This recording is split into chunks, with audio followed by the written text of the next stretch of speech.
Weather Service in Wilmington has issued a tornado warning for southeastern Warren County, northern Clinton County, southeastern Greene County until 4:15 p.m.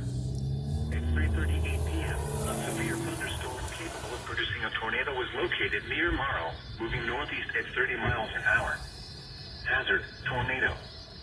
Source, radar indicated rotation. Impact, flying debris will be dangerous to those caught without shelter. Mobile homes will be damaged or destroyed.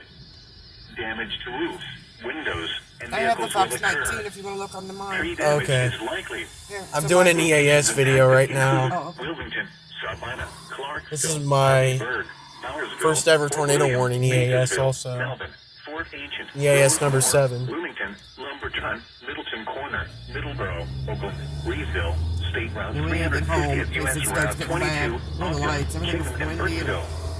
This includes I-71 in Ohio between mile markers 36 and 61. Take cover now. Move to a basement or an interior room on the lowest floor of a sturdy building. Avoid windows. If you are outdoors, in a mobile home, or in a vehicle, move to the closest substantial shelter and protect yourself from flying debris. To report severe weather, go to our website at weather.gov/ILN and submit your report via social media when you can do so safely.